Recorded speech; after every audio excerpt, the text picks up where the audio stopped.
Hi guys, welcome back to the JavaScript course. और आज से हम स्टार्ट करने वाले हैं कंप्लीट जावास्क्रिप्ट, जिसके अंदर की मैं आपको बेसिक से लेकर एडवांस तक जावास्क्रिप्ट सिखाने वाला हूँ।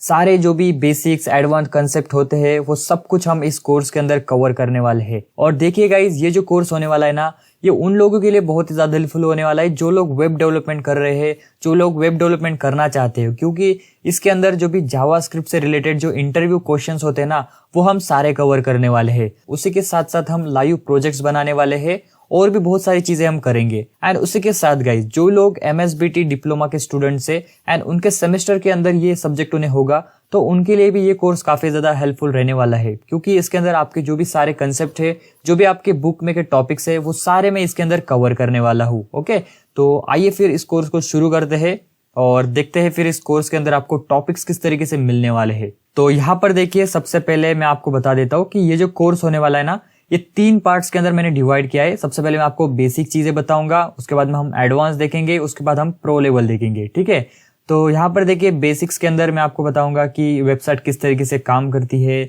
जावास्क्रिप्ट क्या है, हिस्ट्री ऑफ जावास्क्रिप्ट हम देखेंगे, वैल्यूज एंड वेरिएबल्स हम देखेंगे, डेटा टाइप्स देखेंगे जावास्क्रिप्ट के अंदर। और डेटा टाइप्स के अंदर भी बहुत सारे टाइप्स होते हैं, जैसे इंट, फ्लोट, वो सारी चीजें हम यहाँ पर देखेंगे।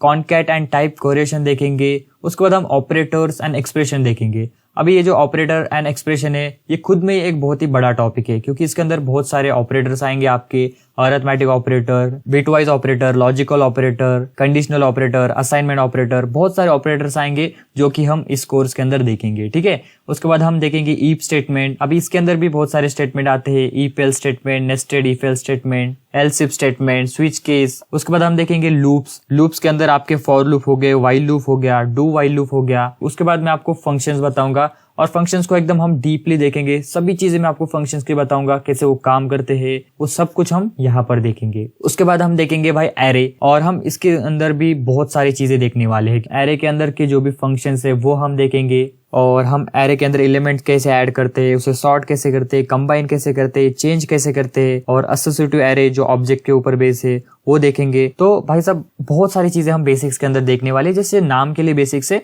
बाकी इसके अंदर भी आपको बहुत सारी एडवांस चीजें मिलने वाली है गाइस। ओके, और उसके बाद हम देखेंगे स्ट्रिंग। अभी ये स्ट्रिंग के अंदर भी खुद एक बहुत ही बड़ा टॉपिक ये भी, क्योंकि इसके अंदर बहुत सारे फंक्शंस आ जाते हैं, तो वो हम सारे फंक्शंस देखेंगे। ओके, कैसे उनको यूज करना है, कैसे उनके साथ हम मैनिपुलेशन करते हैं, वो सभी चीजें हम यहाँ पर देखेंगे। उसके बाद देखिए हम मैथ ऑब्जेक्ट देखेंगे, जो भी आपके मैथ के फंक्शंस हो गए। अभी ये मैथ जो है, तो ये भी खुद में एक बहुत बड़ा टॉपिक है, क्योंकि इसके अंदर आपको बहुत सारे फंक्शंस मिल जाते हैं, तो हम सभी फंक्शंस को देखेंगे, कैसे उन्हें यूज करना है, क्या उनके हमें आउटपुट्स मिलते हैं, वो सब चीजें हम यहाँ पर देखेंगे। उसके बाद हम डेट एंड टाइम देखेंगे। तो उसके बाद जब हम एडवांस के अंदर आएंगे, तब हम यहाँ पर ECMAScript 2015 2024 ये क्या है, ये हम देखेंगे। देखिए गाइज, ये जो है, तो मैं आपको हिस्ट्री के अंदर जब हम आएंगे ना, तब मैं आपको बता देता हूँ कि बेसिकली ये क्या है। ठीक है, और उसके बाद देखेंगे हम विंडो ऑब्जेक्ट। तो ये एक बहुत ही बड़ा टॉपिक है गाइज। इसके अंदर बॉम वर्सेस डॉम आता है। बॉम मतलब ब्राउजर ऑब्जेक्ट मॉडल और डॉम मतलब डॉक्यूमेंट ऑब्जेक्ट मॉडल।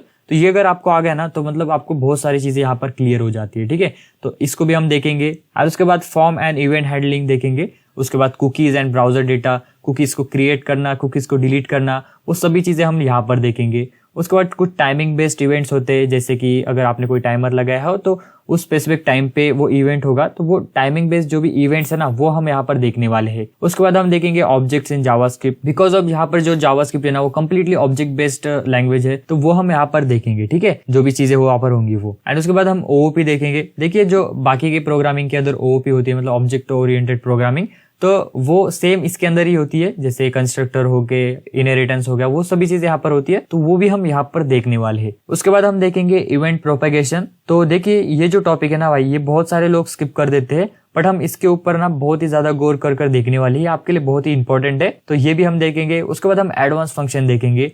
देखिए, यहाँ पर हमने फंक्शन देख लिए बेसिक के अंदर, बट यहाँ पर भी हम एडवांस फंक्शन देखेंगे, जैसे कॉल बैक फंक्शन हो गए, और भी कई तरीके के फंक्शंस होते, तो वो हम यहाँ पर देखेंगे। उसके बाद हम देखेंगे रेगुलर एक्सप्रेशन। अभी ये वैलिडेशन का पार्ट आता है, तो हम इसके अंदर भी देखेंगे इसको, क्योंकि ये आपके एग्जाम के अंदर इसके रिलेटेड क्वेश्चंस आते हैं, तो वो हम यहाँ पर देखेंगे। ठीक है, रोल ओवर और फ्रेम्स, ये भी आपके एग्जाम से रिलेटेड है, तो ये भी हम यहाँ पर देखेंगे। ठीक है, इसके ऊपर हम स्पेसिफिक वीडियोस बनाएंगे, जिसके अंदर कि आपको एक एक टॉपिक में वहां पर क्लियर करूंगा। ओके, उसके बाद हम मेनूज एंड नेविगेशन देखेंगे। उसके बाद हम web page protection, error handling in JavaScript, तो ये सारे टॉपिक्स हम देखने वाले हैं इस कंप्लीट कोर्स के अंदर। ओके, एंड अगर कोई सा भी टॉपिक इसके अंदर मिस होता है तो डोंट वरी, हम उसको भी कवर कर लेंगे। आप कमेंट कर देना ये भी होना चाहिए था, तो वो भी हम कर देंगे, क्योंकि मैंने भाई ऑलमोस्ट सब चीजें यहाँ पर ऐड की है जो मैं कर सकता था। ठीक है, और उसके बाद देखिए जब हम प्रो लेवल के अंदर आएंगे तब यहाँ पर हम एक और सीरीज स्टार्ट करने वाले इंटरव्यू क्वेश्चंस की। ओके, जिसके अंदर कि हम इंटरव्यू के क्वेश्चंस को सॉल्व करने वाले हैं, एंड जो भी हम चैलेंजेस लेंगे तो हम उनको सॉल्व करेंगे। ठीक है, तो ये काफी आपके लिए एक बेस्ट चीज हो जाती है। ओके, उसके बाद मैं आपको 50+ tips and tricks, notes and list of deprecated properties दूंगा। गाइस, जो हमारा कंप्लीट कोर्स है ना, वो 150+ एनिमेटेड स्लाइड्स के साथ मैं आपको बताने वाला हूँ। ठीक है, जितना मैं मॉडर्न इसको कर सकता था मैंने करने की कोशिश की है। जो भी कलर्स, एक्यूरेसी है, सब कुछ मैंने यहाँ पर दिया है। तो गाइज आपको बिल्कुल भी बोर नहीं होगा ड्यूरिंग द कोर्स, क्योंकि इसके अंदर आपको सभी चीजें एकदम प्रॉपरली देखने को मिलेगी। सब मैं आपको एनिमेटेड के साथ बताने वाला हूँ। ओके, एंड बाद में मैं आपको ये स्लाइड जो है तो वो शेयर भी कर दूंगा, जिससे कि आप रिवाइज करने के लिए आपको इजी होगा। एंड लास्ट में गाइज हम फिर प्रोजेक्ट बनाएंगे, एक ई-कॉमर्स वेबसाइट बनाएंगे जहां पर हम लाइव काम करेंगे, तो आपको वहां पर हैंड्स ऑन एक्सपीरियंस भी आ जाएगा। ठीक है, तो गाइज ये हमारे कोर्स के टॉपिक्स हो गए। तो ये सारी चीजें हम इस कोर्स के अंदर कवर करने वाले हैं। तो चलिए फिर आगे बढ़ते हैं। तो ये जो स्लाइड है ना भाई, ये आपके लिए बहुत ही इंपॉर्टेंट है और ये आप ही के लिए है, तो इसको ध्यान से देखिए। तो देखिए जो हमारा फर्स्ट पॉइंट है वो है भाई कोड अलोंग। ठीक है, तो यहाँ पर देखिए आपको सिर्फ लेक्चर्स को वॉच नहीं करना है, और आपने लेक्चर वॉच करे, आपको वहां पर समझ में आ रहा है कि हाँ यार ऐसे काम कर रहा है, ऐसे हो रहा है, बट आपको ऐसे नहीं करना है। आपको मेरे साथ प्रैक्टिस करना है। जैसे जैसे मैं कोई कोड कर रहा हूँ, कोई इंटरव्यू क्वेश्चन सॉल्व कर रहा हूँ, तो आपको खुद भी मेरे साथ उसको लिखना है, उसको प्रैक्टिस करना है। क्योंकि अगर आप लोग सिर्फ लेक्चर को देख लोगे, सिर्फ ऑब्जर्व कर लोगे, जब आप फिर से वापस आओगे और उस चीज को खुद ट्राई करने जाओगे तब आपको नहीं आएगा। इसलिए मेरे साथ साथ आप लोग भी कोड करना, और जो भी मैं इंटरव्यू क्वेश्चन सॉल्व करूंगा वो आपको भी सॉल्व करने की कोशिश करनी है। ठीक है, उसके बाद देखिए प्रॉब्लम सॉल्विंग प्रैक्टिस। तो जो भी हम कोडिंग चैलेंजेस लेंगे तो उसको आपको सॉल्व करना है। उसका सॉल्यूशन देखने से पहले आपको उसको पहले सॉल्व करना है। कोई भी अगर मैं आपको प्रोग्राम बोलता हूँ तो वो आपको सॉल्व करना है। कोई इंटरव्यू क्वेश्चन आपको बोलता हूँ कि यहाँ पर वीडियो को पॉज करो और इस इंटरव्यू क्वेश्चन को सॉल्व करो, तो आपको उसका सॉल्यूशन देखने से पहले उसको खुद ट्राई करना है, नोट लेना है, नोट के ऊपर आपको उसको सॉल्व करना है। अगर कोई कोड की बात कर रहे हैं तो फिर आपको उसको कोड को भी करना है। ठीक है, एंड उसके बाद देखिए प्ले एंड लर्न। तो यहाँ पर देखिए ये सिंपल मैं आपको समझाता हूँ ये क्या है। तो देखिए अगर हमने कोई इंटरव्यू क्वेश्चन सॉल्व किया या फिर कोई प्रोग्राम सॉल्व किया जैसे मैं कर रहा हूँ, अगर आपको वैसा नहीं करना चाहते, अगर आप लोग को कोई इंटरव्यू क्वेश्चन है जिसको आप सॉल्व कर सकते हो अलग वे में, तो आपको बिल्कुल उसको ट्राई करना है और आपको कमेंट भी करना है। अगर आपको वो चीज अलग से आप कर रहे हो कोई, तो आप कमेंट कर सकते हैं, जिससे कि लोगों को भी पता चलेगा दूसरों, और हम एक दूसरे के साथ मतलब आगे बढ़ेंगे। ठीक है, एंड उसके बाद देखिए फाइंड हेल्प। तो यहाँ पर देखिए आपको अगर कोई प्रॉब्लम आती है, कोई चीज आपको समझ में नहीं आती है, तो आपको कमेंट करना है, और अगर कमेंट का रिप्लाई नहीं मिलता है तो फिर आपको इंस्टाग्राम पे डीएम करना है, मैं आपको वहां पर बता दूंगा। बट लेकिन आपको कहीं पे रुकना नहीं है। अगर आप कोई कंसेप्ट आपको समझ में नहीं आई तो फिर आप लोग कमेंट करो, और अगर आपको फिर भी नहीं समझ में आए तो आप एक बार रिपीटली वॉच करो, फिर आपको समझ में आएगी। एंड अगर फिर भी नहीं आती है तो फिर आप लोग ऑफिशियल डॉक्यूमेंटेशन चेक कर सकते हो जावास्क्रिप्ट के, जो आपको W3 स्कूल या फिर गिग्स पर मिल जाएंगे, तो वहां से जाकर भी आप उन्हें चेक कर सकते हो अगर आपको फिर भी नहीं आता है लेक्चर देखने के बाद तो। ओके, एंड उसके बाद देखिए थिंक बैक एंड प्रैक्टिस। तो ये काफी इंपॉर्टेंट है।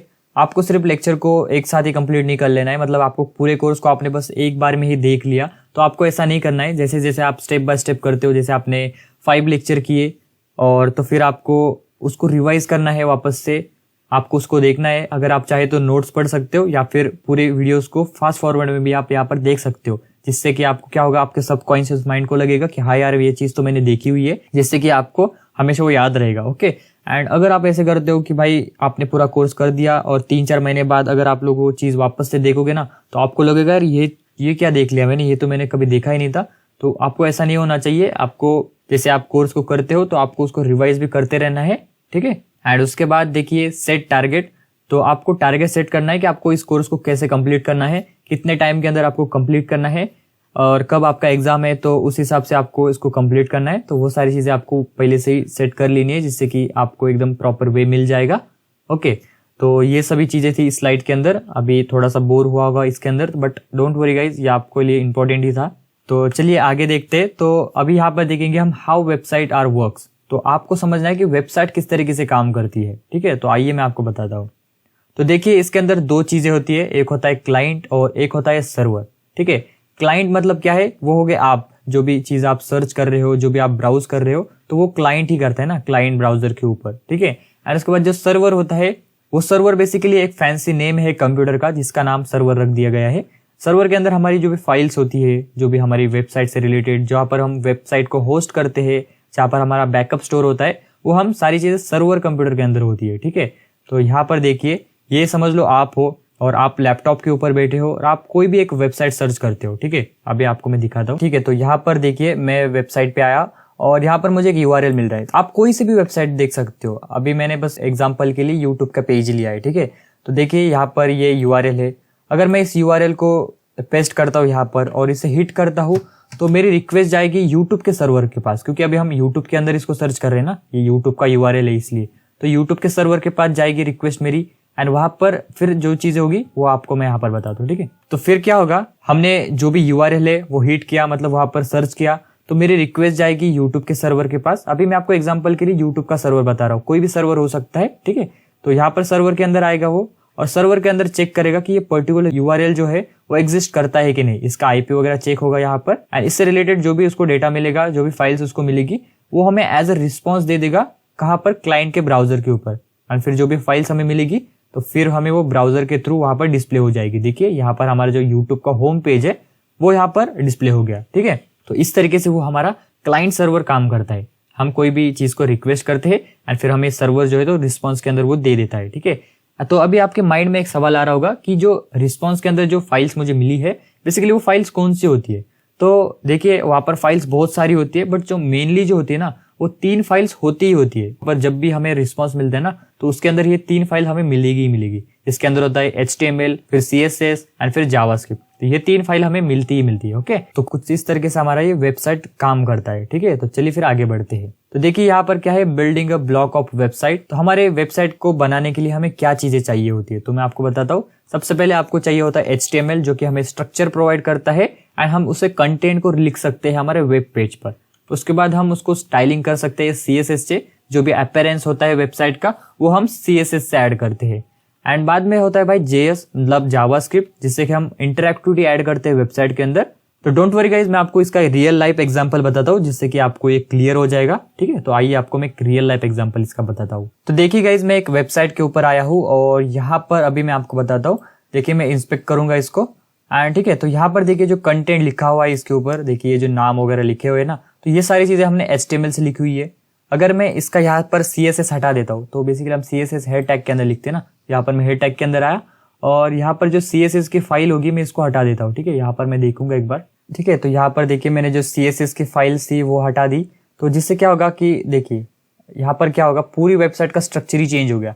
जो हमने स्टाइल किया हुआ था तो वो सारा चला गया, बस यहाँ पर कंटेंट बचा हुआ है। देखिए यहाँ पर जो हमने कंटेंट लिखा है ना वो बचा हुआ है। बाकी जो अलाइनमेंट थी प्रॉपरली, जो कलर वगैरह थे वो सारे हट गए हैं। ठीक है, तो वो सारी चीजें हम करते हैं CSS से, जो कलरिंग वगैरह करते हैं ना वो सब हम CSS से करते हैं। ठीक है, एंड उसके बाद अगर मैं इसको रिलोड कर देता हूँ, ठीक है, यहाँ पर मैं रिलोड करता हूँ, ये लोकल होस्ट पे यहाँ पर चेंज हो रहा है। बेसिकली सर्वर के ऊपर यहाँ पर कोई इफेक्ट नहीं करता है। ठीक है, जावास्क्रिप्ट से हम क्या करते हैं, इंटरैक्टिविटी ऐड करते हैं। जैसे कि अगर मुझे यहाँ पर ये जो रजिस्टर बटन है, अगर मैं इस पे क्लिक करता हूँ तो मैं क्या कर रहा हूँ, एक अलग वेब पेज पे जा रहा हूँ, मतलब कि कुछ इंटरैक्टिविटी हो रही है। ठीक है, हम वेब के साथ कुछ तो इंटरैक्ट कर रहे हैं। ओके, तो वो चीजें हम ऐड करते हैं जावास्क्रिप्ट से। जैसे अगर मैं इस बटन पे क्लिक कर रहा हूँ तो एक फॉर्म ओपन हो रहा है, तो ये चीजें हम ऐड करते हैं जावास्क्रिप्ट से। ओके, तो आपको समझ में आ गया होगा। तो उसके बाद है व्हाट इज जावास्क्रिप्ट। तो आइए आपको मैं बताता हूँ कि बेसिकली जावास्क्रिप्ट क्या होता है। ठीक है, तो जावास्क्रिप्ट क्या है कि एक open source most popular client side scripting language है जो कि सभी ब्राउजर को सपोर्ट करती है। अभी आपको पता चल ही गया होगा स्टार्टिंग से कि हमारी ये एक स्क्रिप्टिंग लैंग्वेज है और जिसे हम सभी ब्राउजर के ऊपर ये सपोर्ट करती है। और बेसिकली इसको हम वेब डेवलपमेंट के अंदर यूज करते हैं, अदर कई सारे फील्ड्स के अंदर हम यूज करते हैं, बट प्राइमरली हम इसको वेब डेवलपमेंट के अंदर यूज करते हैं। ठीक है, इसके थ्रू हम dynamic behaviour and interactivity add करते हैं हमारे वेब एप्लीकेशन के अंदर। और उसके बाद जावास्क्रिप्ट जो है तो एक वर्सटाइल लैंग्वेज है that can be used to both on the client side and browser side with the technology of like Node.js, React. आपको React.js, Node.js जैसे टेक्नोलॉजीज पता होगी, जो सारी चीजें जावास्क्रिप्ट के फ्रेमवर्क ही है। ओके, तो आइए फिर आगे बढ़ते हैं। देखिए why JavaScript, because of JavaScript जो है तो भाई बहुत ही ज्यादा पॉपुलर लैंग्वेज है, इसके लिए जावास्क्रिप्ट। ओके, जैसे कि most use programming language among developer world wide as 2023। ठीक है, तो ये काफी ज्यादा खुशी की बात है कि आज जावास्क्रिप्ट बहुत ही ज्यादा पॉपुलर है और एक पॉपुलर लैंग्वेज हम लोग सीख रहे हैं। एंड उसके बाद देखिए ये काफी इंपॉर्टेंट है, हिस्ट्री ऑफ जावास्क्रिप्ट, और ये काफी इंटरेस्टिंग भी है। तो आइए आपको मैं बताता हूँ क्या है बेसिकली। तो देखिए 1995 के अंदर जो ब्रेंडन ईच है वो थे नेटस्केप के अंदर एक प्रोग्रामर या फिर डेवलपर। तो उन्होंने जो है तो 10 डेज के अंदर ये जावास्क्रिप्ट बनाई थी। और जब इनिशियल टाइम पे वो जावास्क्रिप्ट बनी थी तो उसका नाम था मोका। एंड उसके बाद फिर वो हो गई थी लाइव स्क्रिप्ट, एंड फिर लाइव स्क्रिप्ट के बाद ये बन गई थी भाई जावास्क्रिप्ट। अभी जब ये लाइव स्क्रिप्ट से जावास्क्रिप्ट बनी थी ना, इसके अंदर भी एक छोटी सी हिस्ट्री है, तो वो आपको मैं बताता हूँ। तो देखिए तब जब लाइव स्क्रिप्ट थी तब एक जावा लैंग्वेज हुआ करती थी। तब क्या होता है, इनके माइंड के अंदर एक आइडिया है कि यार जावा इतनी ज्यादा फेमस लैंग्वेज है, तो क्यों ना हम जावा जो है तो हमारे स्क्रिप्ट के आगे यूज करें, लाइव की जगह हम जावा कर दे, जिससे कि जब भी कोई जावा का नाम लेगा तो कहीं ना कहीं पे जावा स्क्रिप्ट का भी तो नाम लेगा। तो मार्केटिंग के लिए उन्होंने लाइव स्क्रिप्ट की जगह जावा रख दिया था, जिससे कि मतलब पता चले कि यार कोई भी जावा का नाम ले रहा है तो कहीं ना कहीं जावा स्क्रिप्ट का भी नाम ले। तो इसलिए उन्होंने जावा स्क्रिप्ट वहां पर कर दिया था, बस फेम लेने के लिए। बट अभी कोई जरूरत नहीं जावा स्क्रिप्ट को फेम की, क्योंकि अभी यही टॉप नंबर 1 पे लैंग्वेज है। तो ये चीज थी इसके अंदर। एंड यहाँ पर देखिए 1996 के अंदर बेसिकली मतलब जावा स्क्रिप्ट ज्यादा फेमस होने लग गई थी। एंड उसके बाद देखिए 1997 के अंदर ये जो जावास्क्रिप्ट है वो एक्मा इंटरनेशनल को सबमिट की गई थी। मतलब उसको एक स्टैंडर्ड मिल गया था। जैसे नहीं होता कि अगर आपके पास कोई स्किल है बट आपके पास डिग्री नहीं है तो आपको कोई कंसिडर नहीं करता, तो वैसी चीज यहाँ पर थी। जावास्क्रिप्ट बनी थी लेकिन उसके पास एक स्टैंडर्ड नहीं था। तो जब ये एक्मा इंटरनेशनल को सबमिट हुआ तो फिर उसके बाद एक स्टैंडर्ड आ गया। एंड यहाँ पर फिर जब ये सबमिट हुआ था तो इसका नाम था एक्मा स्क्रिप्ट, बट लेकिन इसको एक्मा स्क्रिप्ट कोई बोलता नहीं था, जावास्क्रिप्ट ही बोलते थे, ठीक है। एंड उसके बाद ये साल काफी ज्यादा इंपॉर्टेंट था जावास्क्रिप्ट के लिए, 2015। इसके अंदर क्या हुआ था पता है, तो यही से डिसाइड हुआ था कि हम हर साल अपडेट्स देंगे। जो भी डिप्रिकेटेड प्रॉपर्टीज है वो हम बताएंगे कि यार ये प्रॉपर्टी अब यूज नहीं होती है, इसके जगह आप ये यूज करो। जो भी फीचर्स है नए नए वो यही से स्टार्ट हुए थे 2015 से। एंड 2015 से लेकर 2024 तक जो भी अपडेट्स है तो आप इससे रिलेटेड ब्राउजर पर देख सकते हो कि कौन से साल पे आपको कौन सा अपडेट देखने को मिला था। ओके, तो ये सिंपल से हिस्ट्री है भाई जावास्क्रिप्ट की। आई होप आपको ये समझ में आया होगा। तो चलिए फिर आगे बढ़ते हैं। तो यहाँ पर देखिए अभी हम हमारे सबसे पहले कोड को लिखने वाले हैं कंसोल के अंदर। तो आपको मैं बताता हूँ बेसिकली कंसोल क्या होता है। तो आइए ब्राउजर के ऊपर। तो देखिए यहाँ पर मैं ब्राउजर पे आया हूँ और यहाँ पर आप इंस्पेक्ट के अंदर जाते हो। जैसे राइट क्लिक करना है आपको और नीचे स्क्रॉल करके आपको यहाँ पर इंस्पेक्ट मिलेगा, ठीक है। अगर आपको यहाँ पर नहीं मिलेगा तो आप यहाँ से जाकर 3 डॉट के अंदर एंड आप यहाँ पर मोर टूल के अंदर जाकर आपको यहाँ पर देखिए डेवलपर टूल मिल रहा होगा। सिंपल यहाँ से भी जा सकते हो या फिर आप सिंपल से Ctrl+Shift+I प्रेस कर भी यहाँ पर आ सकते हो। ओके, तो यहाँ पर आने के बाद देखिए हम कंसोल के ऊपर आ चुके हैं। अगर आप यहाँ पर सेलेक्ट होते हो तो फिर आपको यहाँ पर कंसोल के ऊपर आना है। ओके, यहाँ पर आने के बाद देखिए ये जो कंसोल होता है बेसिकली ये क्या है, एक टर्मिनल आप समझ लो ब्राउजर का, जहां पर कि हम हमारे जावास्क्रिप्ट के कोड को डायरेक्टली कर सकते हैं। कोई हमें कोड एडिटर की जरूरत नहीं पड़ेगी, हम डायरेक्टली यहाँ पर हमारे कोड को कर सकते हैं। ये बेसिकली यूज होता है डीबगिंग के लिए। और यहाँ पर आपको एरर वगैरह शो होते हैं, मतलब कोई आप वेबसाइट बना रहे हो तो आपको पता चलता रहेगा कि हाँ ये एरर आ रहा है, ये वो चीज हो रही है। तो वो सब चीजें हमें कंसोल के अंदर पता चलती है, ठीक है। सिंपल सा मतलब है कि कंसोल जो है तो एक टर्मिनल आप समझ लो, जहां पर कि हम कमांड लाइन के थ्रू जो भी हमारे कोड है वो वगैरह हम करते हैं। तो यहाँ पर अभी हम हमारा सबसे पहला कोड लिखेंगे। तो यहाँ पर मैं अलर्ट करता हूँ। अलर्ट जो है तो बेसिकली हमारा एक ब्राउजर का फंक्शन है। तो हम इसको सीखेंगे आगे, जब हम बॉम और डॉम देखेंगे तब आपको ये पता चल जाएगा, ठीक है। यहाँ पर मैंने सिंपल से ये चीज लिखी अलर्ट हेलो, और जैसे मैं इसको हिट करता हूँ, एंटर प्रेस करता हूँ, तो देखिए यहाँ पर मुझे बोल रहा है कि cybersecexpert.com says hello, ठीक है। तो ये यहाँ पर एक प्रॉम्प्ट आ गया सिर्फ और सिर्फ इस अलर्ट फंक्शन की वजह से। जैसे आपने कई सारी वेबसाइट्स के अंदर देखा होगा कि आपको बहुत सारे प्रॉम्प्ट मैसेजेस आते हैं, तो भाई वो इन्हीं फंक्शंस के यूज होता है वहां पर, ठीक है। तो सिंपल से एक फंक्शन की वजह से आप देख सकते हो कि हमें वहां पर कितना बड़ा चेंज यहाँ पर देखने को मिला, देखिए इस तरीके से। एंड हम यहाँ पर एक और चीज कर सकते हैं, जैसे कि यहाँ पर मैं कहता हूँ कंसोल। अभी हम कंसोल के अंदर ही है, तो अगर मुझे कंसोल के अंदर ही कुछ चीज प्रिंट करनी है तो मैं फिर करता हूँ console.log और फिर इसके अंदर मैं दे देता हूँ, जैसे कि अगर मैं यहाँ पर डबल कोट करूंगा यहाँ पर लिखूंगा हेलो हाय। तो जैसे मैं इसको एंटर करता हूँ देखिए यहाँ पर मेरे को हेलो हाय लिखा हुआ आ रहा है, ठीक है। आप यहाँ पर देख सकते हो ये जो है यहाँ पर प्रॉपरली हमारे पास, जैसे हमने यहाँ पर console.log के अंदर हाई लिखा और यहाँ पर नीचे हमें वो प्रिंट भी हो गया, ठीक है। तो इस तरीके से हम कंसोल के अंदर हमारे प्रोग्राम को कर सकते हैं, ठीक है। एंड उसी के साथ गाइज हम लोग जो है तो जावास्क्रिप्ट के थ्रू जो है ना HTML के कंटेंट को भी चेंज कर सकते हैं। HTML के क्या, हम लोग जो है तो CSS के भी कंटेंट को चेंज कर सकते हैं। जैसे कि अगर मैं यहाँ पर आता हूँ इंस्पेक्ट के अंदर अगेन, एंड यहाँ पर देखिए मैं इसको पॉइंट करता हूँ यहाँ पर, देखिए ठीक है। यहाँ पर मुझे मिल रहा है देखिए ये जो लिखा हुआ है ना, ये cyber security training and consulting services, तो अगर मुझे इसको चेंज करना है जावास्क्रिप्ट से तो वो भी मैं कर सकता हूँ। ठीक है, यहाँ पर आपको देखिए एक $0 मिल रहा होगा, यहाँ पर देखिए $0, तो हम इसके थ्रू यहाँ पर इसके कंटेंट को चेंज कर सकते हैं। ठीक है, यहाँ पर आना है कंसोल के अंदर और यहाँ पर अभी आपको सिंपल से करना है $0 और आपको करना है एंटर प्रेस। एंटर जैसे प्रेस करते हो देखिए ये जो आपका पार्ट है ना, तो ये आपको यहाँ पर मिल गया। देखिए यहाँ से आपका जो ये जो पार्ट है ना यहाँ पर, तो ये चीज़ आपको यहाँ पर मिल गई। ठीक है, अगर मैं यहाँ पर चेंज करता हूँ उसे, देखिए मैं इसको सेलेक्ट करता हूँ यहाँ से, ठीक है, और मैं इसको रिमूव किया और यहाँ पर मैं लिख देता हूँ सिक्योर माइंड्स और एंटर हिट करता हूँ। देखिए यहाँ पर हमारा जो कंटेंट था वो चेंज हो गया। अब ये लोकली चेंज हो रहा है, सर्वर के अंदर इसका कोई इफेक्ट नहीं होता है बेसिकली। ठीक है, तो जैसे हम यहाँ पर चेक कर रहे हैं कि कंटेंट को बेसिकली हम जावास्क्रिप्ट के थ्रू भी कैसे चेंज कर सकते हैं। तो अभी हमने HTML के कंटेंट को चेंज किया और चाहे तो हम CSS के कंटेंट को भी चेंज कर सकते हैं। जैसे कि अगर मैं यहाँ पर करता हूँ $0.style और यहाँ पर मैं करूँगा style.color और इक्वल्स टू अगर कर मैं यहाँ पर कलर दे देता हूँ इसको रेड। सिंपल एंटर प्रेस करता हूँ, देखिए यहाँ पर हमारा जो चेंज हो गया, मतलब CSS ऐड होगी ना, यहाँ पर देखिए जो हमारा कलर था वो रेड हो गया। तो इस तरीके से हम कंसोल के अंदर भी हमारे इस तरीके से हम इस कंसोल के थ्रू हमारे HTML CSS के कंटेंट को हम चेंज कर सकते हैं। ओके, तो आपको ये समझ में आ गया, तो चलिए आगे बढ़ते हैं। तो अभी हम देखने वाले हैं वेज टू राइट जावास्क्रिप्ट। हमारे जावास्क्रिप्ट के कोड को लिखने के तरीके को हम देखेंगे कि किन किन तरीके से हम जावास्क्रिप्ट के कोड को लिख सकते हैं। ओके, लेकिन इससे पहले हमें एक चीज की जरूरत पड़ेगी, वो है हमारा कोड एडिटर। तो हम जो है तो हमारी पूरी सीरीज के अंदर VS कोड का यूज करने वाले हैं। आप चाहे तो कोई सा भी कोड एडिटर यूज कर सकते हो जो आपको कंफर्टेबल लगे। चाहे तो आप लोग नोटपैड के अंदर भी आपके कोड को कर सकते हैं।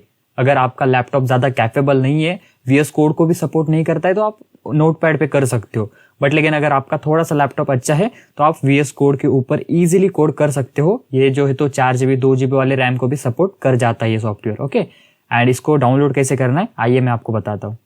तो देखिए आपको कोई से भी ब्राउजर पर आ जाना है और यहाँ पर सिंपल से आपको VS कोड टाइप कर देना है। जैसे आप VS कोड टाइप करोगे आपको फर्स्ट में एक वेबसाइट मिल जाएगी, बस इसको ओपन कर दो। ओपन करने के बाद देखिए यहाँ पर डाउनलोड फॉर विंडो लिखा हुआ आ रहा है, बस इस पे क्लिक करके आप विंडो के लिए यहाँ पर डाउनलोड कर सकते हो। अगर आपके पास मैक है तो यहाँ पर आपको मैक का भी ऑप्शन मिल जाएगा, या फिर आप लिनक्स के लिए करना चाहते हो तो यहाँ पर लिनक्स के लिए भी आपको यहाँ पर ऑप्शन मिल जाता है। ठीक है, तो यहाँ पर मैं इस पे क्लिक करता हूँ एंड देन हमारा ये यहाँ पर ऑटोमेटिकली डाउनलोड स्टार्ट हो जाएगा। यहाँ पर देख सकते हो ये हमारा डाउनलोड यहाँ पर स्टार्ट हो चुका है। तो जैसे ही हमारा डाउनलोड कंप्लीट होगा बस आपको सिंपल से इसको ओपन करना है एंड कुछ इंस्ट्रक्शन आएंगे, बस आपको नेक्स्ट नेक्स्ट करते जाना है। और आपको जो है तो जहां पर भी आपको इसको डाउनलोड करना है वो लोकेशन यहाँ पर आप कर लीजिएगा एंड देन आपका ये इजीली इंस्टॉल हो जाएगा, ज्यादा कोई कॉम्प्लिकेटेड नहीं है। ठीक है, एंड फिर भी अगर आपको कोई दिक्कत आती है तो मैं एक लिंक दे दूंगा डिस्क्रिप्शन बॉक्स में, जहां पर कि आप इंस्टॉलेशन प्रोसेस देख सकते हो VS कोड का। ओके, तो जैसे आप उसको डाउनलोड कर लोगे आपको सिंपल से ओपन करना है। आप यहाँ पर आके VS कोड टाइप कीजिएगा, आपको जो है तो यहाँ पर ये VS कोड मिल जाएगा। ठीक है, देखिए यहाँ पर VS कोड हमें मिल रहा है, तो सिंपल से उसको ओपन करना है। ओपन करने के बाद जैसे आप ओपन करोगे आपको फर्स्ट में कुछ इस तरीके का यहाँ पर इंटरफेस मिलेगा। तो यहाँ पे अभी हमें एक फाइल क्रिएट करनी पड़ेगी जहां पर हम हमारे प्रोग्राम्स करेंगे। ओके, तो उसके लिए आपको फाइल्स के अंदर आना है। देखिए यहाँ पर फाइल्स, तो यहाँ पर आने के बाद आपको ओपन फोल्डर का ऑप्शन मिलेगा। यहाँ पर देखिए ओपन फोल्डर, सिंपल मैं इस पे क्लिक करूंगा। इस पे क्लिक करने के बाद आपको यहाँ पर कोई सा भी एक फोल्डर क्रिएट कर लेना है जहां पर आप अपने प्रोग्राम को स्टोर करोगे। तो देखिए मैंने एक मेरे JS जावास्क्रिप्ट के फोल्डर के अंदर प्रोग्राम्स नाम से एक फाइल बनाई है, ये देखिए आप। एंड सिंपल मैं इसको यहाँ पर सेलेक्ट फोल्डर कर दूंगा, देखिए ये वाला ऑप्शन, सिंपल से मैं ये करूंगा एंड देन हमारा यहाँ पर एक फोल्डर सेलेक्ट हो जाएगा, यहाँ पर ये ओपन हो जाएगा बेसिकली। देखिए ये रहा हमारा, अभी हम प्रोग्राम्स के अंदर है। ठीक है, यहाँ से मैं इसको क्लोज एंड ओपन कर सकता हूँ। एंड सिंपल से मुझे अगर फाइल क्रिएट करनी है तो मुझे यहाँ पर एक बटन मिलेगा, देखिए ये वाला। सिंपल से मैं जैसे इस पे क्लिक करता हूँ तो एक फाइल क्रिएट करने का मुझे ऑप्शन मिल जाएगा। यहाँ पर सिंपल से आपको नेम टाइप करना है। तो यहाँ पर अभी हम करेंगे intro.js। तो यहाँ पर JS जो एक्सटेंशन है बेसिकली वो हमारी जावास्क्रिप्ट के लिए होती है। ठीक है, तो अगर हम जावास्क्रिप्ट के कोड को लिख रहे हैं तो हम JS करेंगे। ओके, आपको अगर रिमेम्बर होगा कि हमने पिछली कुछ स्लाइड के अंदर देखा था, यहाँ पर आपने देखा था कि एक एक्सटर्नल फाइल हमने क्रिएट की है, ये देखिए script.js। तो अभी हमने यहाँ पर जो किया ये हमारा जो स्टाइल कहलाएगा वो कहलाएगा एक्सटर्नल, क्योंकि हम यहाँ पर जो अलग से जावास्क्रिप्ट की फाइल को क्रिएट कर रहे हैं एंड जो भी हमारा ये जावास्क्रिप्ट का कोड रहेगा इस फाइल के अंदर का, वो हम किसी अदर HTML फाइल के अंदर उसको इम्प्लीमेंट करेंगे, उसको अप्लाई करेंगे बेसिकली। ओके, तो अभी हम पहले हम इनलाइन देखेंगे, उसके बाद हम इंटरनल देखेंगे एंड उसके बाद मैं आपको एक्सटर्नल बताऊंगा। ठीक है, तो अभी ये जो पार्ट है वो एक्सटर्नल का है। ओके, तो अभी मैं आपको इंटरनल बताता हूँ। तो उसके लिए हमें क्या करना पड़ेगा, अभी एक HTML फाइल क्रिएट करनी है। तो यहाँ पर आपको सिंपल से क्लिक करना है कोई फाइल क्रिएट करने के लिए, और यहाँ पर अभी हम index.html कर देंगे। एक HTML की फाइल में यहाँ पर क्रिएट कर देता हूँ। यहाँ पर देखिए मैंने एक HTML की फाइल क्रिएट की है, और मैं ये एज्यूम करके चल रहा हूँ कि आपको HTML थोड़ी सी आती है, मतलब थोड़ी बहुत आती है, CSS एंड HTML, क्योंकि अभी जो होने वाला है वो बेसिकली HTML का पार्ट है। देखिए यहाँ पर मैं बॉयलर प्लेट लूंगा, ये देखिए। आपको अगर इसका शॉर्टकट नहीं पता है तो आपको Shift+1 प्रेस करना है। एंड आप यहाँ पर देखिए, मैं आपको थोड़ा सा इस विजुअल स्टूडियो के बारे में बता देता हूँ। सिंपल से अगर आपको ये जो कोड है इसको अगर जूम करना है तो आपको Ctrl++ ऑप्शन दबाना है, जिससे कि आप ये जूम इन आउट कर सकते हो। एंड चाहे तो आप लोग Ctrl+ जो व्हील है उससे भी कर सकते हो, लेकिन आपको यहाँ पर थोड़ी सी सेटिंग चेंज करनी पड़ेगी। तो मैं आपको थोड़ी सेटिंग भी बता देता हूँ कैसे चेंज करना है। तो इसके लिए आपको क्या करना है, यहाँ पर आना है, ये सेटिंग का ऑप्शन आपको मिल रहा होगा। यहाँ पर सिंपल आइए, यहाँ पर आपको जो है तो सेटिंग्स का ऑप्शन मिलेगा। देखिए यहाँ पर ये सेटिंग्स, तो सिंपल इस पे क्लिक करो। ओके, यहाँ पर क्लिक करने के बाद आपको यहाँ पर सर्च करना है माउस व्हील जूम। ओके, जैसे आप सर्च करोगे आपको यहाँ पर एक ऑप्शन मिलेगा। देखिए आपको बस इस पे यहाँ पर टिक कर देना है, ठीक है। यहाँ पर आपका अनटिक रहेगा। अगर अनटिक रहता तो आप ऐसे Ctrl+ जो माउस का व्हील है ना उससे जूम नहीं कर सकते। अगर आपको जूम करना है उससे तो बस इस पे टिक कर दो इस तरीके से, देन आप ऐसे जूम कर सकते हो। ओके, ये हो गया आपका, ये शॉर्टकट एक था। एंड उसके अलावा हमें जो है तो बाकी एक्सटेंशन भी डाउनलोड करने पड़ेंगे, तो वो भी मैं आपको आगे बताऊंगा। लेकिन सबसे पहले हम अभी हमारे जो वेज है वो देख लेते हैं। ओके, तो चलिए अभी हम फटाफट से यहाँ पर मैं क्या करता हूँ, सबसे पहले तो हम यहाँ पर एक H1 टैग लेंगे। ओके, यहाँ पर मैं करता हूँ welcome to the course. Okay, यहाँ पर मैंने एक लाइन लिख दी, इसको मैं Ctrl+S से सेव करूंगा। एंड इस पाथ को यहाँ से मैं कॉपी करूंगा। सिंपल से इस पे राइट क्लिक करना है फाइल पे, एंड यहाँ पर कॉपी पाथ मिलेगा। जब मैं इसको कॉपी करता हूँ कोई से ब्राउजर पर आकर मैं इसको पेस्ट करूंगा, एंटर हिट करूंगा, देन हमारा जो कोड है वो यहाँ पर ओपन हो गया। देखिए जो हमने लिखा था वो हमें यहाँ पर मिल रहा है, ठीक है। तो अभी हम हमारी जो है तो इनलाइन स्टाइल देखेंगे। तो यहाँ पर हम क्या करते हैं, अभी हम बटन टैग का यूज करेंगे। चाहे तो मैं यहाँ पर भी लिख सकता था, लेकिन हम बटन टैग का यूज करेंगे। ओके, यहाँ पर मैं बटन लूंगा, एंड बटन के अंदर मैं यहाँ पर कर देता हूँ क्लिक मी। ओके, एंड यहाँ पर अभी हमें जो है तो हमारे इनलाइन जावास्क्रिप्ट को लिखना है, ठीक है। तो यहाँ पर मैं एक ऑन क्लिक इवेंट दूंगा। बेसिकली ये जो ऑन क्लिक है ना, ये हमारा इवेंट के अंदर आएगा। हम आगे देखेंगे इसको, तब आपको ये समझ में आ जाएगा। ओके, और अभी हमने अलर्ट देखा हुआ है कि अलर्ट जो है तो बेसिकली क्या करता है। तो अलर्ट में यहाँ पर लिखूंगा, और इसके अंदर मैं लिख देता हूँ सिंगल कोट के अंदर हमें लिखना पड़ेगा। इसके अंदर अगर हमने ऑलरेडी बाहर डबल कोट दिए हुए हैं ना, तो जब भी हम देखिए यहाँ पर मैंने डबल कोट दिए हुए, तो जब हम अंदर लिखेंगे ना तो हमें सिंगल कोट का यूज करना है। ओके, तो यहाँ पर अभी मैं आऊंगा और यहाँ पर मैं कर दूंगा सिंपल से hello I am from inline. Okay, अभी ये क्या कर दिया मैंने, आई एम फ्रॉम इनलाइन। अभी मैंने कुछ तो दे दिया भाई। ओके, तो अभी मैं इसको सेव करता हूँ, और सेव करने के बाद अभी चलते हैं ब्राउजर के ऊपर, और यहाँ पर आपको इसको रिलोड करना है। जैसे आप रिलोड करोगे देख सकते हो आपको यहाँ पर एक बटन मिल रहा है क्लिक मी, जो कि हमने इस बटन यहाँ पर दिया ना, ये वाला, ठीक है। तो हमारे पास अभी बटन आ गया। जैसे मैं इस पे क्लिक करता हूँ, मैं इसको जूम कर लेता हूँ आपके लिए।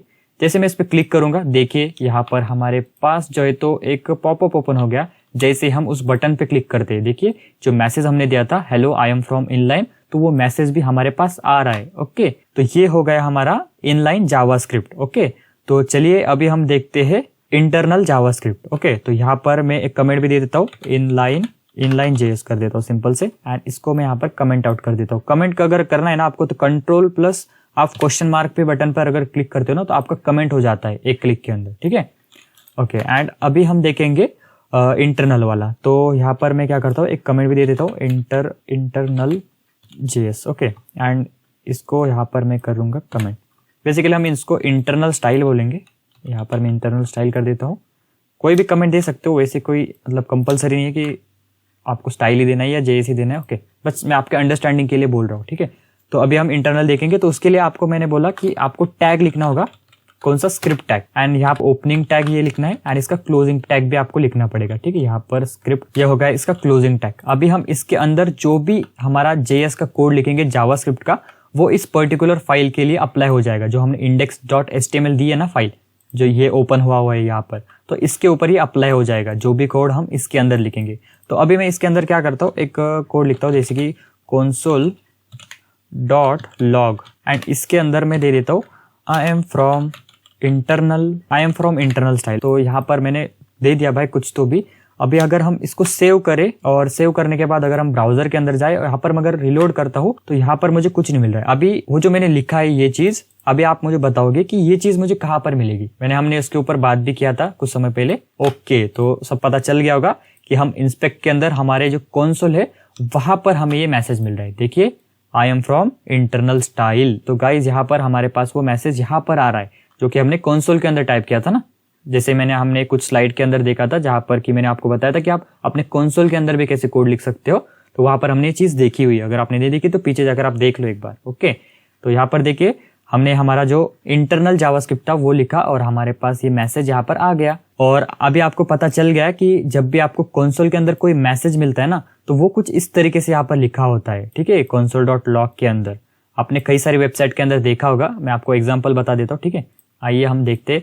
जैसे मैं यहाँ पर जाता हूँ इंस्टाग्राम पेज के ऊपर एंड देखिए जो भी चीजें हम यहाँ पर चेंज करते हैं ना ये जस्ट एजुकेशन पर्पस के लिए होती है। आप इसका कोई मिस यूज मत कीजिएगा, मतलब कोई चेंज वेज मत कीजिएगा ऐसे। ओके, तो ये बस एजुकेशनल पर्पस के लिए है। ठीक है, यहाँ पर अभी हमने पेज लॉग इन नहीं किया बट सिंपली हम यहाँ पर इंस्पेक्ट करेंगे, कंसोल के अंदर जाएंगे तो देखिए यहाँ पर इन्होंने एक मैसेज लिखा हुआ है हमारे लिए। देखिए क्या है, this is browser feature intended for developer if someone told you to copy paste something here to enable an Instagram feature और हैक।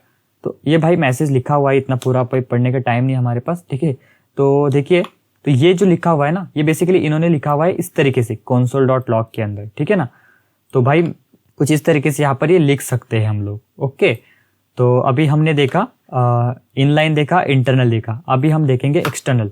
ओके, तो यहाँ पर एक्सटर्नल के लिए हमें हमारी जो सेकेंड फाइल थी ये वाली JS, तो अभी हम इसके अंदर लिखेंगे हमारे कोड को। ओके, तो यहाँ पर भी हम क्या करते console.log करता हूँ मैं एंड इसके अंदर भी हम दे देंगे दिस इज फ्रॉम एक्सटर्नल।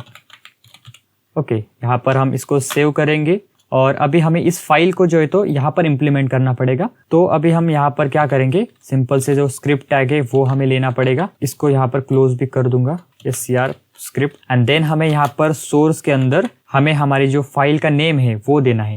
तो अभी हम intro.js देंगे। अभी ये रिलेटिव पाथ है क्योंकि हम एक ही फोल्डर के अंदर है ना, इसलिए अगर हम बाहर होते तो हमें एब्सोल्यूट पाथ देना पड़ता था। तो जैसे मैंने ये किया तो हमारा जो इस फाइल के अंदर का जो भी जावास्क्रिप्ट का कोड लिखा होगा तो वो जो हमारा कोड है वो इस फाइल के अंदर यहाँ पर इम्प्लीमेंट हो जाएगा, अप्लाई हो जाएगा। देखिए बस इस लाइन के थ्रू, देखिए हमने बस एक लाइन दिया और जो भी कोड हम इसके अंदर लिखेंगे वो हमारा इस index.html के अंदर आ जाएगा। ओके, तो यहाँ पर देखिए हमने कुछ इस तरीके से लिखा और मैं इसको सेव करूंगा। यहाँ पर अगर मैं रिलोड करता हूँ तो देखिए भाई साहब यहाँ पर हमारे पास हमारा जो एक्सटर्नल जावास्क्रिप्ट है वो यहाँ पर आपको देखने को मिल रहा है। ये जो ऊपर का होगा ये वाला, ये होगा हमारा इंटरनल, ये होगा हमारा एक्सटर्नल और ये होगा भाई हमारा इनलाइन वाला। ठीक है, तो आपको तीनों वेज पता चल गए किस तरीके से आपको उसको लिखना है। तो एंड उसके साथ गाइज मैं आपको बता देता हूँ कि हमें जब भी हम एक्सटर्नल जावास्क्रिप्ट को लिखते हैं ना तो आपको हमेशा ये जो लाइन है कि आपका जब कोड सब खत्म होता है ना, जब आप बॉडी के एग्जैक्ट ऊपर लिखेंगे हम इस लाइन को, क्योंकि क्या होगा कि हम हमारा जो बाकी की चीजें हैं जैसे स्टाइलिंग हो गया, कंटेंट हो गया, वो लिखने के बाद हम हमारा जावास्क्रिप्ट अप्लाई करेंगे ना, तो इसलिए हम बाद में लिखेंगे ये लाइन जो है। तो क्योंकि ये जो कोड वर्क करता है ना टॉप टू बॉटम वर्क करता है। अगर आप इसको फर्स्ट में लिख दोगे मतलब हेड के अंदर, तो हमारा जो जावास्क्रिप्ट है ना वो स्टार्टिंग में ही अप्लाई हो जाएगा कंटेंट आने से पहले ही। ओके, बट आपको कब लिखना पड़ेगा, मतलब जावास्क्रिप्ट आपको कब अप्लाई करना है कि जब आपके वेबसाइट के ऊपर कुछ कंटेंट है देन आप अपने जावास्क्रिप्ट को लिखोगे ना। तो इसलिए हमेशा ट्राई करना कि बॉडी के ऊपर आप ये लिखोगे, आप ये लिखना ही पड़ेगा आपको, ये स्टैंडर्ड तरीका है एक। ओके, तो आपको समझ में आ गया होगा और मैं एज्यूम करके चल रहा हूँ कि आपको HTML CSS पता है गाइस। ठीक है, अगर आपको नहीं पता है तो आप थोड़े बहुत मतलब इसके बारे में वीडियो देख सकते हो। वैसे डोंट वरी, मैं आपको जो भी मेरे से कवर होता है मैं बेसिक चीजें आपको बताता चलूंगा। ठीक है, जो भी आपको रिक्वायर्ड रहेगी, जो बेसिकली एग्जाम के लिए जा रहे हैं उनके लिए, क्योंकि जो वेब डेवलपमेंट कर रहे हैं तो वो दोनों चीजें भी कर रहे होंगे, HTML CSS और जावास्क्रिप्ट तीनों चीजें कर रहे होंगे बेसिकली। बट लेकिन अगर जो एग्जाम दे रहे हैं उनको नहीं पता है बाकी चीजें तो वो डोंट वरी गाइज, मैं आपको बताता चलूंगा। ओके, ठीक है, तो बस गाइज अभी के लिए बस इतना ही था। मैंने बस आपको बताना था कि आप 3 तरीके से आप पर अपने जावास्क्रिप्ट को लिख सकते हैं। एंड आई होप सो कि आपने ये कंप्लीट लेक्चर देखा होगा, आपको पसंद आया होगा तो प्लीज लाइक कर देना। अब नेक्स्ट सेशन के अंदर हम लोग वैल्यूज एंड वेरिएबल देखेंगे। ठीक है, तो फिर मिलते हैं नेक्स्ट वीडियो के अंदर, तब तक के लिए bye bye, take care guys.